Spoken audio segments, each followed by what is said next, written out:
반갑습니다. 권우석입니다. 자, 알고리즘 두 번째 시간이고요. 자, 이전 시간에는 알고리즘의 기본 개념에 대해서 말씀을 드렸죠. 자, 다들 잘 이해를 하셨습니까? 자, 첫 번째 강의를 여러분들이 잘 이해를 하셨듯이 나머지 30개 강의까지 잘 따라오시길 바라겠습니다. 자, 한 단계 한 단계 개념 이해를 하시면은 30번째 강의가 끝나는 시점에는 여러분들 모두 만점을 받을 수 있는 그런 준비가 되어 있을 겁니다. 자, 두 번째 강의에서는 알고리즘의 기본 구조에 대해서 말씀을 드리겠습니다. 두 번째 강의 목차 말씀드리겠습니다. 자, 알고리즘의 기본 구조는 직선형, 그리고 분기형, 반복형이 있습니다. 시험에는 필기처럼 알고리즘의 기본 구조가 아닌 것은 이렇게 시험에 출제되지는 않습니다. 그래서 각각의 구조가 어떻게 되는지 이런 것들을 반복형이라고 얘기를 하는 거구나. 그리고 이럴 때 반복형 구조를 이용을 하는 거구나.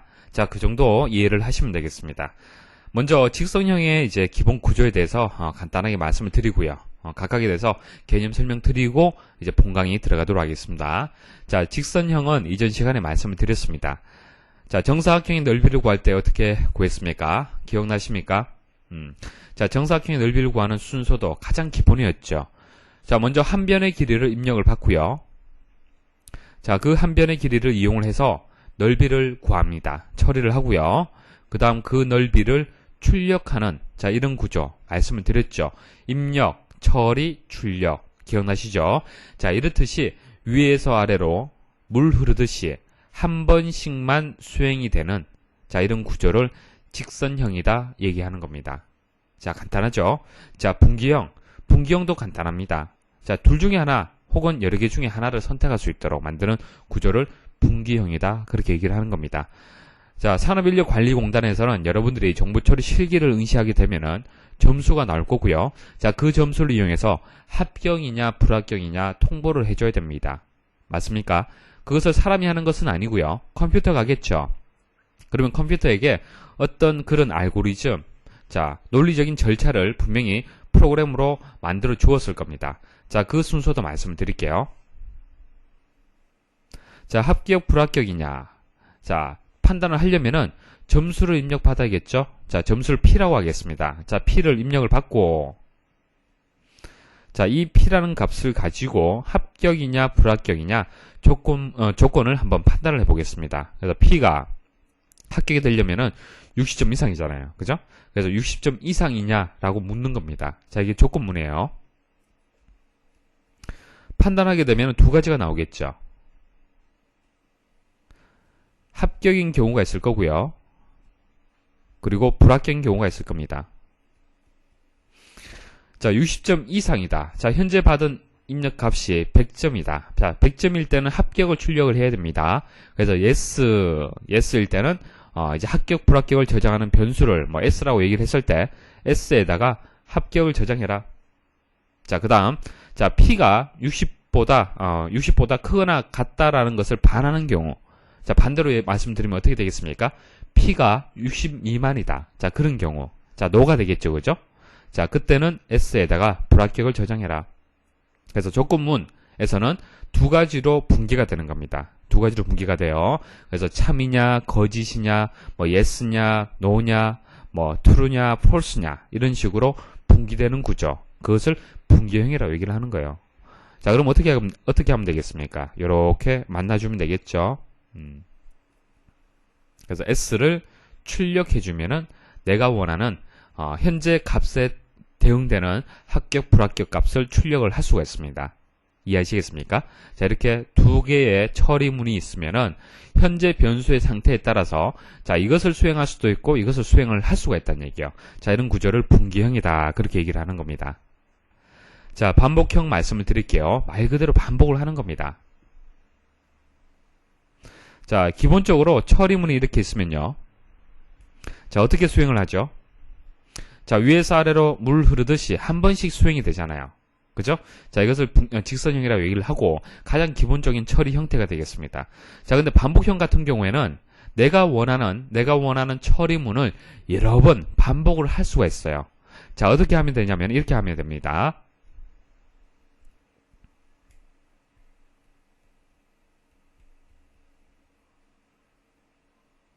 자, 이런 구조.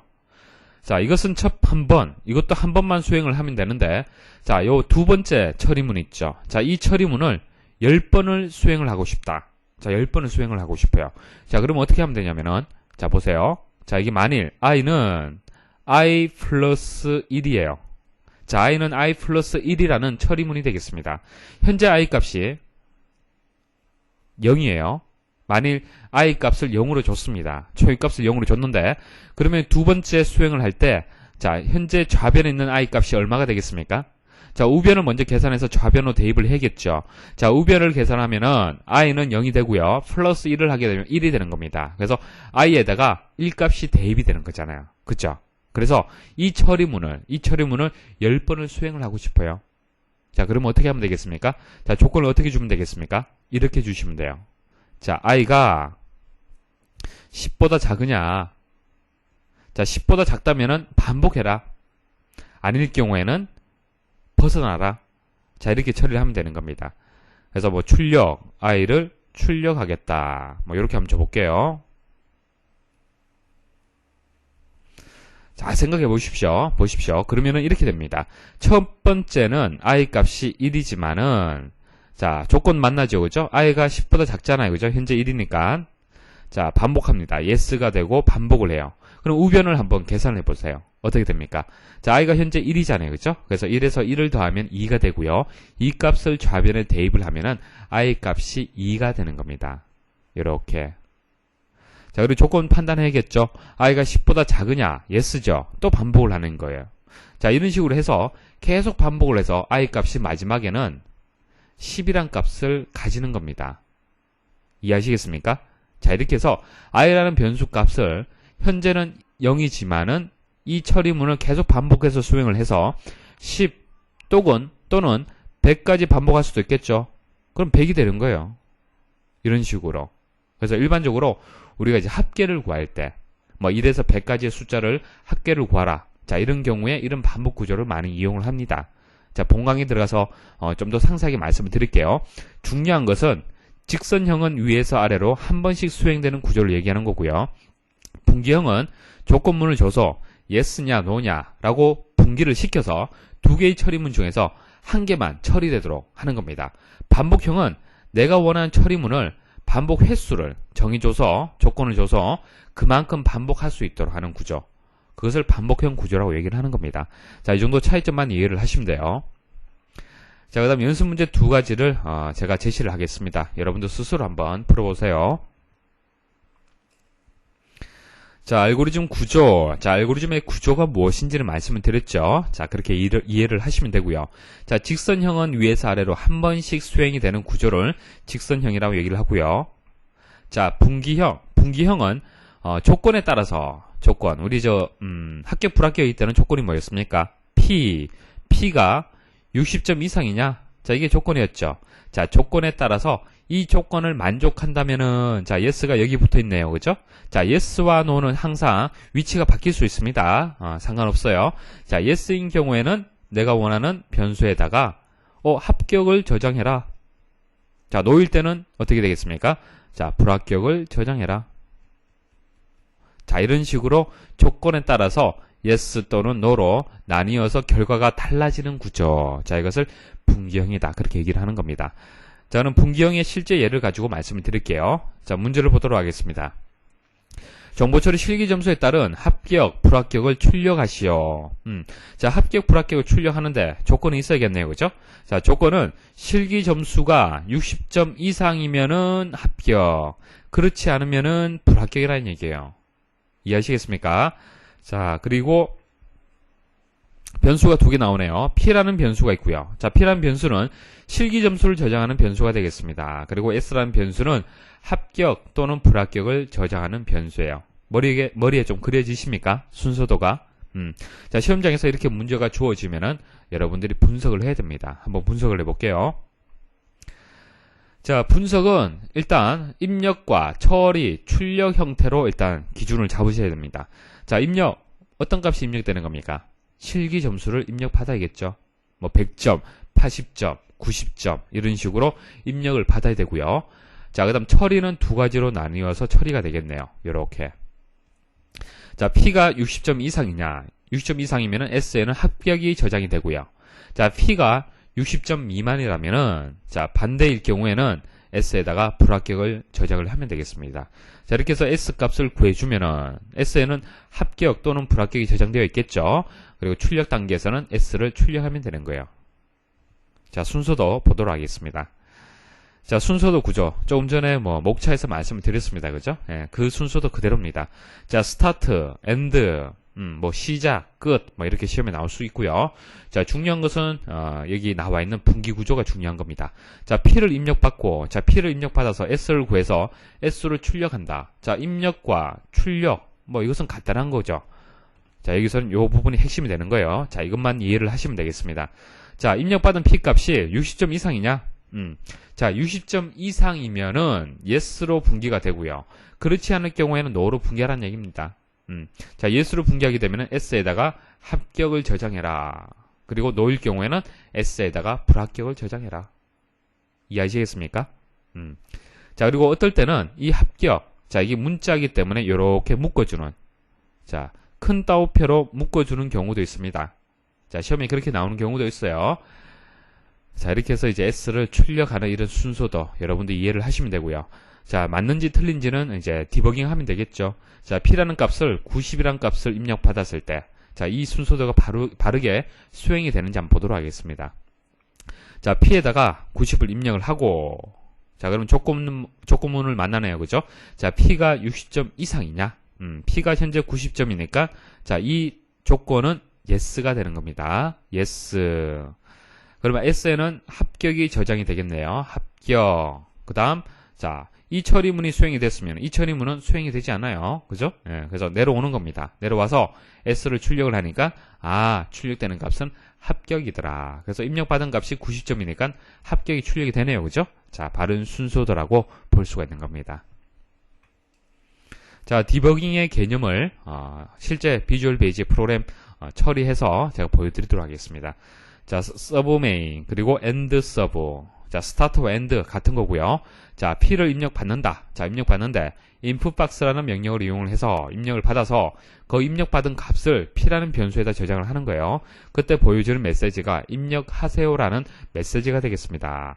자, 중요한 것은 if문이에요. 이 부분. 자, 분기문은 if문을 이용을 해서 처리를 할 수가 있습니다. if, 만약에 P가 60점 이상이라면은 된 이하를 처리를 하는 거예요. 자, P 이 조건을 만족할 경우에는 된 이하에 S는 합격을 저장하라 라는 것을 처리하는 겁니다. 그 다음 else는 뭐냐면은, 자, 이 조건을 만족하지 않을 경우에는 이 처리문을 수행을 하는 거예요. 그래서 둘 중에 하나만 처리가 되는 겁니다. 잘 보십시오. 이해를 하셔야 돼요. 자, 처리문이 두 개인데 이 두 개를 상태에 따라서, 현재 조건에 따라서 하나만 수행을 하고 싶다는 얘기예요. 그때 if문을 이용한다는 얘기입니다. if 이 조건을 만족하면은 된 이하를 처리를 하고요. 그렇지 않을 경우는 else를 수행을 하는 겁니다. 자, 그래서 이 조건문이 여기 들어간 거고요. 그리고 이 처리문이 이렇게 들어가고요. 이렇게 들어간 겁니다. 아시겠죠? 그래서 S를 이제 처리하고 난 뒤에 메시지 박스를 이용해서 S를 출력하는 그런 프로그램 언어가 되겠습니다. 자, 실제 예를 가지고 한번 실습을 하면서 말씀을 드릴게요. 자, 개념을 이해를 하셔야 됩니다. 자, 한 단계 설명을 드릴게요. 자, 서브 메인. 자, 시작을 하겠다. 그 다음, 입력하세요. 자, 입력해서 100이라고 한번 입력을 해볼게요. 자, 100이라고 입력을 하고, 자, 그 다음 단계 넘어갔죠, 그죠? 자, 여기서 잘 보셔야 됩니다. 자, if P라는 값이 60 이상이냐? 물었어요. 60 이상이냐? 자, 60 이상이면은 된 이하를 수행을 하는 겁니다. 그래서 요 처리문이 수행이 되는 거예요. 요 처리문이. 자, 그 다음 보니까, 노란색이 이렇게 표시가 됐죠. 자, 제어가 넘어온 겁니다. 그래서 S에다가 합격을 저장을 한 거예요. 그리고 else 아래에 있는 이 처리문이 수행되는 것이 아니라, end if. 자, if가 시작되고 if가 끝나는 시점인데, end if로 넘어가는 겁니다. 그 다음, 메시지 박스. 자, 합격이라고 출력이 되고 종료가 되는 거예요. 자, 다시 한번. 자, 분기되는 그 개념을 잘 이해를 하셔야 돼요. 자, P라는 값을 생각하기 싫지만은 50점 한번 입력을 해볼게요. 자, if 만났습니다. 자, P가 60점 이상이냐? 아니죠. 그죠? 자, else로 넘어가야 됩니다. 잘 보십시오. 조금 전하고 좀 다릅니다. else 넘어가죠. 그리고 s에다가 불합격을 입력을 해요. 그리고 and if 메시지 박스 불합격 나오죠. 그리고 종료하는 겁니다. 이해하시겠습니까? 중요한 것은 분기형에서 처리문이 두 개인데 둘 중에 하나만 처리를 한다는 얘기예요. 아시겠습니까?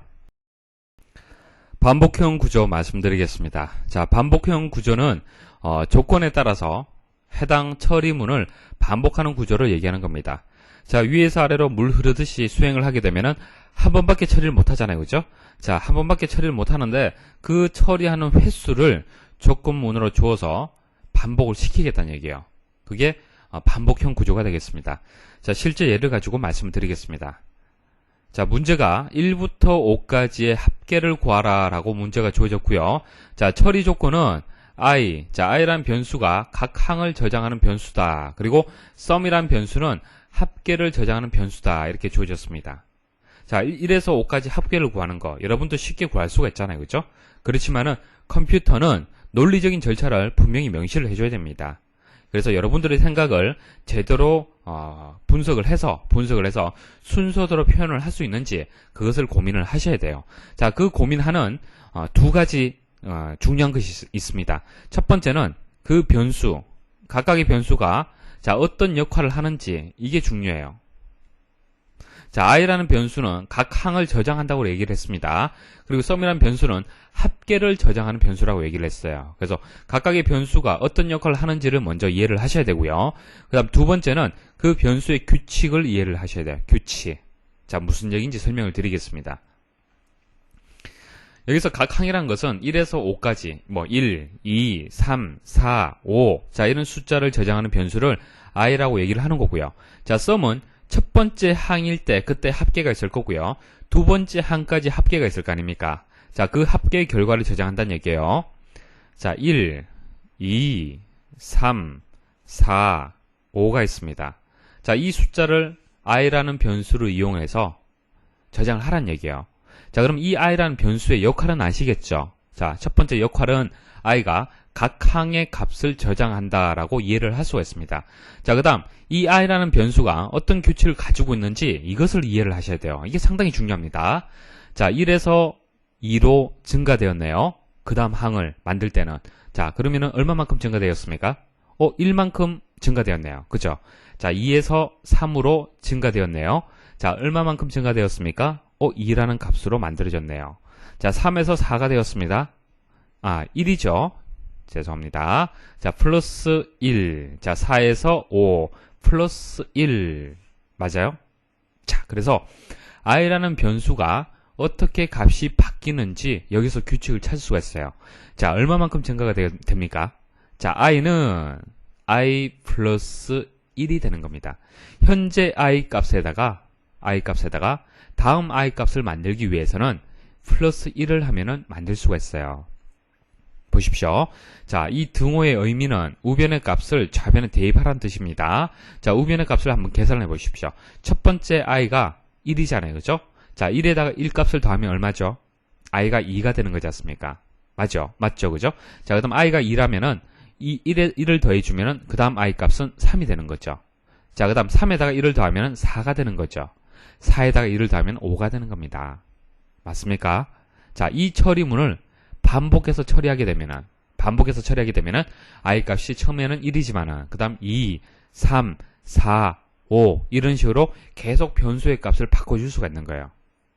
자, 그 다음 합계를 한번 구해볼게요. 자, 첫 번째는 1이지만은 그 다음 얼마입니까? 자, 1과 2를 더해서 3이 되고요. 3에다 3을 더해서 6이 되고요. 자, 6에서 4를 더해서 10에다가 5를 더하면은 15가 되는 겁니다. 자, 이 합계라는 변수도 어떤 규칙을 가지고 있는지 한번 보도록 하겠습니다. 잘 보십시오. 자, 1에서 3으로 증가되었죠. 얼마만큼 증가되었죠? 2네요. 자, 3에서 6 얼마입니까? 3이죠. 4죠. 5가 되겠습니다. 자, i라는 변수는 일씩 증가되었기 때문에 i는 i 플러스 1이라는 규칙을 이끌어냈는데, 그죠? 자, 규칙 찾기가 쉬웠는데, 자, s라는 변수는 보니까 처음엔 1이지만은, 자, 2 증가하고, 그 다음 3 증가하고, 4 증가하고, 이렇게 만들어지네요. 자, 어떻게 해서 규칙을 찾을 수 있을까요? 잘 보십시오. 눈을 크게 뜨고 보시면은 간단하게 찾을 수가 있습니다. 자, 플러스 2, 이게 어디서 안 봤습니까?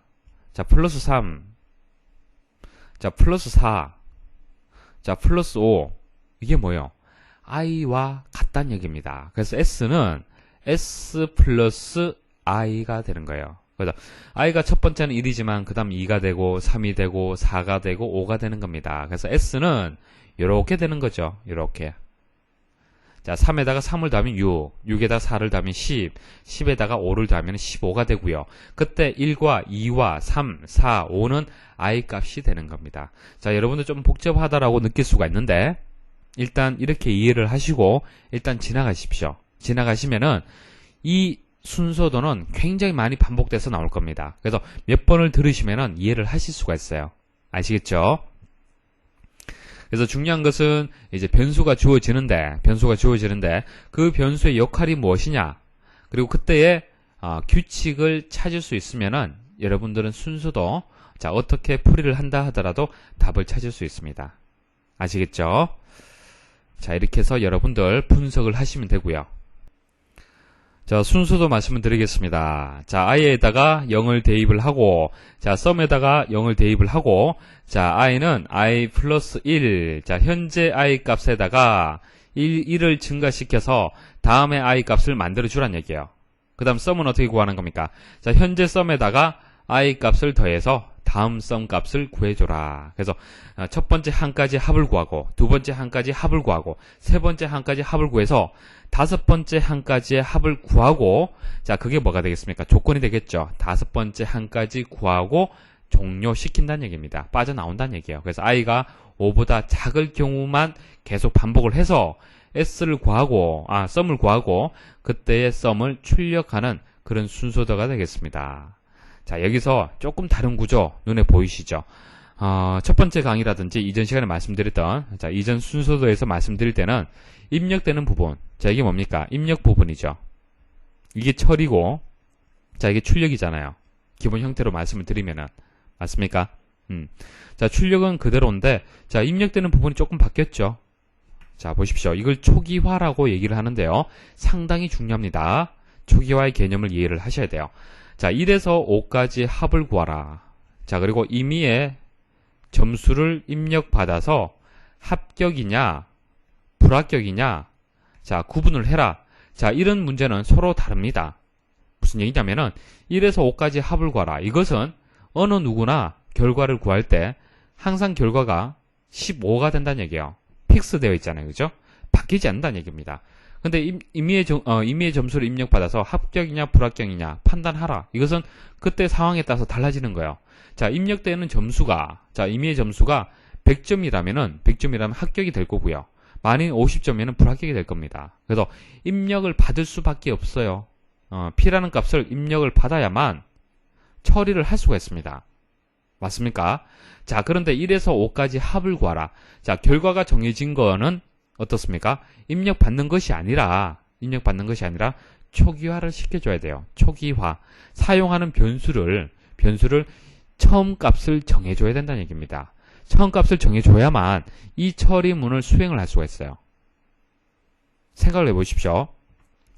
만일 i라는 값을 모른다라고 보십시오. 모른다라고 한번 생각을 해보세요. 자, i는 i 플러스 1이에요. 자, 이 처리문을 수행을 해야 되는데, 자, 현재 i 값에다가 1을 누적하라는 얘기잖아요. 더하라는 뜻이지 않습니까? 근데 현재 i 값이 얼마인지 모른다. 자, 그러면 i 값을 구할 수가 있겠습니까? 자, 이 처리문 구할 수 있을까요? 구할 수 없다는 얘기예요. 그래서 i 값을, 자, 이 처리문 윗단계에서 분명히 초기화를 시켜줘야 됩니다. 초기화를. 자, 그런데 왜 0이냐? 자, 그 이유를 설명을 드릴게요.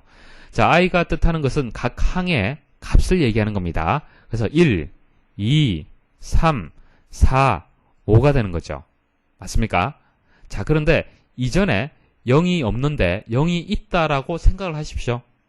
자, 0이 있다라고 보십시오.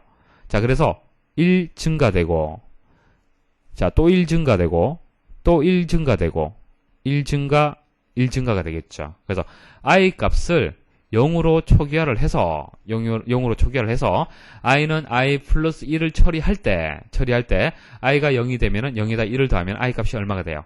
1 값이 되겠죠. 맞습니까? 자, 우리가 중요한 것은 1에서 5까지 합이잖아요. 그죠? 네, 그래서 i라는 변수가 첫 번째 처리 후에 1 값을 가질 수 있도록 이렇게 0으로 초기화를 하는 겁니다. 이해하시겠습니까? 자, 그 다음 sum은 어떻게 되겠습니까? 자, sum은 첫 번째 항까지의 sum이 1이 되고요. 그 다음 3이 되고 6이 되고 10, 15가 되는 거죠. 맞습니까? 이렇게 합계를 해서 값을 구할 수가 있잖아요. 그죠? 예. 자, 그럼 0번째 항은 값이 얼마가 되겠습니까? 자, 0번째 항은 i 값이 0이기 때문에 합계도 0이 되겠죠. 자, 그래서 0에다가 첫 번째 항을 더해서 첫 번째 항의 합인 1값을 만들어 줄 수도 있는 거예요. 그래서 sum을 0으로 초기화를 하는 겁니다. 이해하시겠습니까? 자, sum을 0으로 초기화를 해야만 sum은 sum 플러스 i, 그러니까 현재 sum이란 값을 알고 있어야만 현재 위에서 1이란 값이 만들어졌을 때, 자, 0에다가 1을 플러스해서 sum, 그러니까 첫 번째 항이 1이다. 첫 번째 항의 합이 1이다라는 것을 우리가 알 수가 있는 거예요. 이해하시겠습니까? 상당히 중요합니다. 초기화. 그래서 i는 0으로 초기화를 하고, 자, sum도 0으로 이렇게 초기화를 하는 겁니다. 자, 이것만 이해를 하시면은 이번 시간에 많은 것을 얻었다라고 볼 수가 있습니다. 자, 디버깅 한번 해볼게요.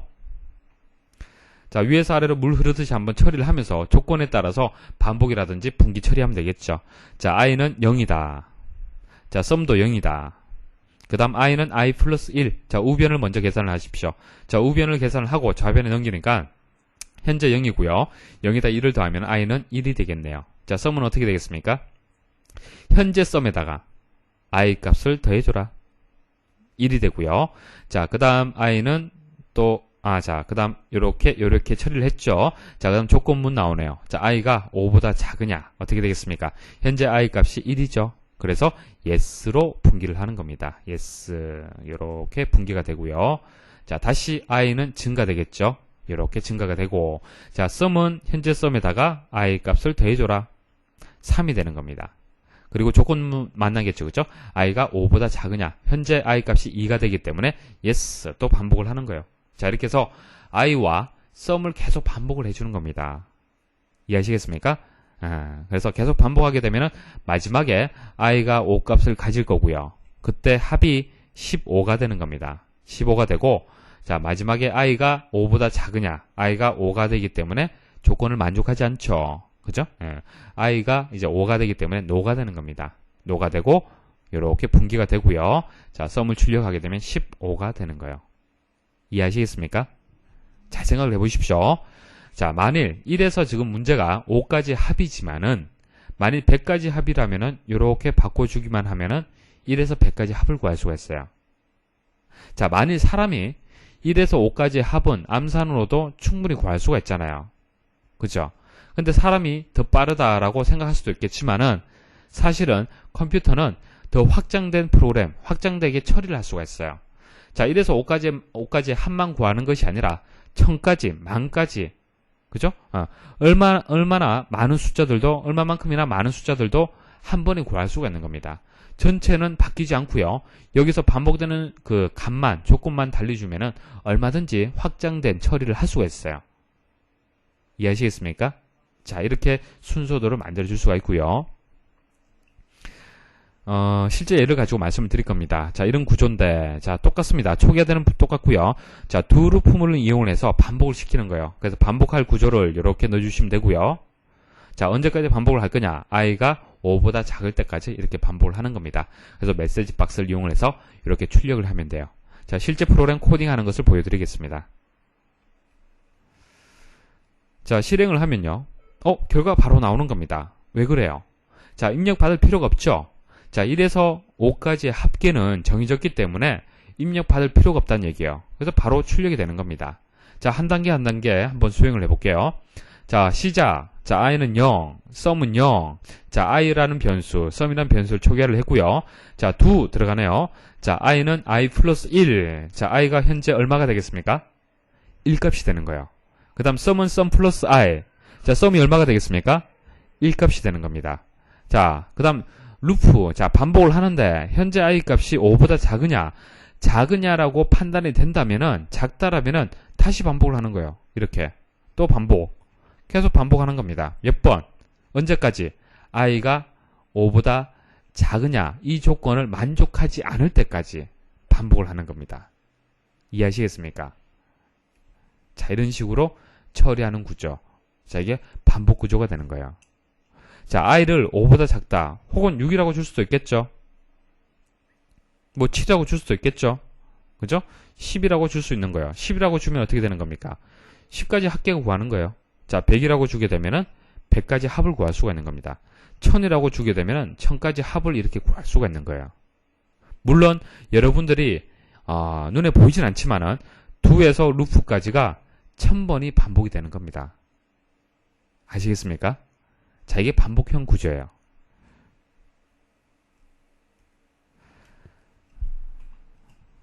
자, 연습 문제를 제시를 하도록 하겠습니다. 여러분들 화면 멈추시고 여러분들 스스로 한번 문제를 풀어보세요. 자, 여러분들 스스로 고민을 했다라고 생각을 하고 말씀을 드리겠습니다. 자, 두 개의 양의 정수를 입력받아 차이값을 구하는 순서도를 작성하시오. 일단 문제를 여러분들 이해를 해야겠죠. 어떤 얘기입니까? 자, 7이란 값, 자, 8이란 값을 입력을 받았어요. 그럼 결과가 어떻게 되는 겁니까? 1이 되는 거예요. 그죠? 자, 차이값을 구하라고 얘기를 했기 때문에.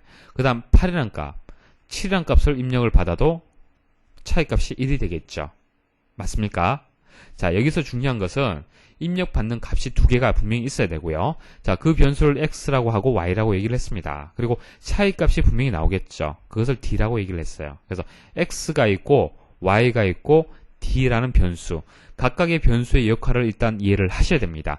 그 다음 그 각각의 변수의 규칙을 찾으셔야 돼요. 규칙. 자, 자생을 해보십시오.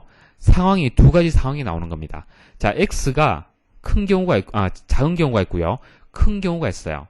만일 x가 작다라면은 y에다가 x 값을 빼줘야만 차이 값을 구할 수가 있고요.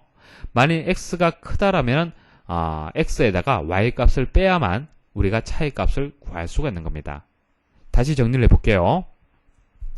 자, 이렇게 구분을 할 수가 있습니다. 자, x가 y보다 크거나 같을 때, 자, 크거나 같을 때, 그 다음 x가 y보다 작을 때, 이런 두 가지 경우가 있겠죠. 이해하시겠습니까? 자, 등호를 붙여서 x가 클 경우에는 x 빼기 y를 하게 되면은 우리는 d 값을 구할 수가 있고요. 자, x가 y보다 작을 때는 y 빼기 x를 하게 되면은 차이 값을 구할 수가 있습니다. 자, 이게 무슨 얘기입니까? 현재 x와 y 값의 상태에 따라서, 조건에 따라서 이렇게 분기가 된다는 얘기잖아요. 그죠? 자, 순서도 한번 보도록 하겠습니다. 자, x가 y보다 크거나 같다. 뭐, 이런 경우가 있겠죠. 10 혹은 10하고 9. 자, 이런 경우가 될 겁니다.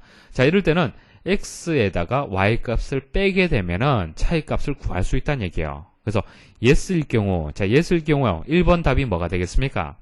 자, 보기에 x 빼기 y, 뭐 y 빼기 x가 있어요. 자, 무엇을 선택하면 되겠습니까? 자, 물론 x 빼기 y를 선택하셔야겠죠. 이해하시겠습니까? 자, 그 다음 반대인 경우가 뭐가 되겠습니까? 자, x가 y보다 크거나 같다의 반대는 뭐가 되는 거예요? x가 y보다 작다는 얘기죠. 맞습니까? 자, x가 y보다 작다라면 어떻게 하면 되겠습니까? y에다가 x를 빼게 되면은 차이값을 구할 수가 있겠죠. 그래서 차이값은 무조건 양수를 만들어줘야만 정확한 결과가 되는 겁니다. 차이값이 마이너스 1이다. 자, 이런 경우는 잘 없죠. 그죠? 여기서 차이라는 것은 양수를 뜻하는 거예요. 그래서 양수가 될 수 있도록 만들어주는 겁니다. 자, 그리고 d값을 구해서 출력을 해주면 되는 거예요. 한번 디버깅 해볼까요? 자, x하고 y 값을 뭐 10이라고 주고 9라고 한번 줘볼게요. 자, x는 10, y는 9가 되겠습니다. 그럼 이 조건문은 어떻게 되겠습니까? yes가 되겠죠. yes. 자, D값 어떻게 되겠습니까? 자, S로 분기되기 때문에 X 빼기 Y가 되는 겁니다. 10에다가 9를 빼게 되면 1이 되겠죠. 자, 출력. D값을 출력하라. D가 얼마입니까? 1이 되는 겁니다. 그래서 10과 9의 차이값은 1이다라고 볼 수가 있는 거예요. 이해하시겠죠? 그죠? 자, 두 번째 문제도 화면 멈추시고 한번 고민을 해보십시오. 여러분들 충분히 고민 많이 하셔야 됩니다. 자, 1에서 6까지의 2의 배수의 합계를 구하라. 자, 사람은 구할 수 있죠. 자, 그것을 컴퓨터가 이해할 수 있도록 자, 논리적인 절차에 맞춰서 한번 표현을 한번 해보십시오. 자, 일단 한번 적어 보십시오. 자, 2, 4, 6이죠. 자, 각 항을 i라고 얘기를 했습니다. 합을 썸이라고 얘기를 했고요. 그래서 i가 어떤 역할을 하는지, 썸이 어떤 역할을 하는지 일단 이해를 하시고 각각의 규칙을 한번 찾아보십시오. 자, 항을 i라고 얘기를 했는데, 자, i 값이 어떻게 바뀝니까? 자, 초의 값을 0이라고 했을 때 2 증가되고요. 또 2 증가되고요. 또 2 증가되었네요. 자, i는 어떻게 되겠습니까? i는 i 플러스 2가 되는 거예요. 자, 2씩 증가되지 않습니까? 맞습니까? 자, 합계 구해볼게요. 합계는 0번째 항이 합계가 0이 되고, 자, 두 번째, 자, i가 이 값을 가질 때는 2가 되겠죠. 자, i가 4일 때는 6이 되고요. i가 6이 될 때는 12가 되는 겁니다. 그래서 1에서 6까지의 2의 배수의 합계는 12가 되는 거예요. 이 10이란 값이 출력될 수 있도록 여러분들이 순서들을 만들어 주시면 됩니다. 자, 썸은 어떻게 되겠습니까? 자, 썸은 규칙이 썸은 썸 플러스 뭐예요? i. 그때 i 값만큼 증가되는 거지 않습니까? 바뀌지 않아요. 그래서 i는 i 플러스 2. 자, 이것을 1번에 넣어 주시면 되고요. 자, 언제까지 반복하는 겁니까? 자, 1에서 6까지라고 얘기를 했죠. 그래서 2번에는 6이라고 선택을 하는 것이 가장 바른 답이 되겠습니다. 자, 보기에서 이제 2, 4, 6이 나와 있어요. 상수값이 나와 있으면은 어떤 것을 선택을 하셔야겠습니까? 6값을 선택해서 넣어 주셔야 되는 겁니다. 아시겠죠? 그죠? 4란 값을 선택해서 넣게 되면은 디버깅을 한번 해보시면 돼요. 디버깅 하게 되면 정확한 결과가 안 나올 겁니다. 그러니까 12라는 결과가 안 나올 거예요. 그러면 4라는 값이 아니라는 얘기죠. 그래서 6이라는 값을 넣어서 여러분들이 디버깅 하게 되면은 정확한 결과를 얻을 수 있을 겁니다. 자, 디버깅 한번 해볼까요?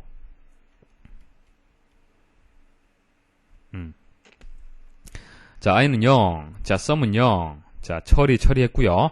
자, i는 i 플러스 2가 되고요. 자, 썸은 썸 플러스 i 2가 되고, 자, 조건은 만나네요. 그죠? i가 6보다 작으냐? 현재 이 값을 가지기 때문에 yes가 되겠습니다. 그래서 반복을 하는 거예요. 4 값을 가지고 합을 구하면 6이 되고요. 자, i가 4가 되기 때문에 yes가 되겠죠. 자, 또 반복을 합니다. 6이 되고 12라는 값을 가지는 겁니다. 자, 그제서야 이제 i가 6이 되기 때문에 자, 이 결과가 false, no가 되는 겁니다.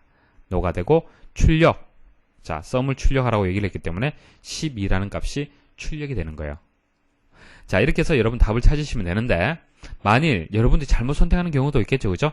자, i가 4보다 작다라고 선택하는 경우 분명히 있을 수가 있습니다. 자, 그럼 여러분들이 잘못되었구나 라고 선택할 수 있어야 돼요.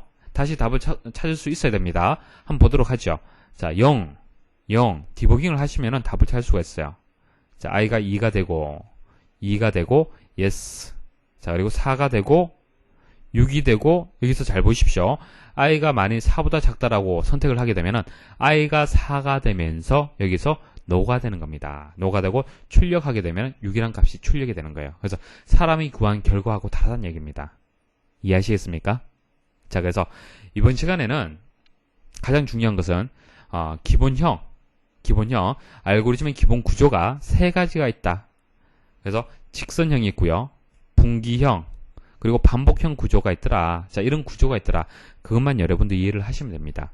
그래서 이런 각각에 대해서는 상세하게 다음 시간부터 이제 초급 유형 들어가서 말씀을 드릴 겁니다. 아시겠죠? 자, 이번 시간 수고 많이 하셨고요. 좀 이해가 안 된다 하더라도 이번 시간 지나가셔도 상관없습니다. 다음 시간에도 이 문제를 가지고 반복해서 계속적으로 말씀을 드릴 거예요. 아시겠습니까? 예, 수고하셨습니다.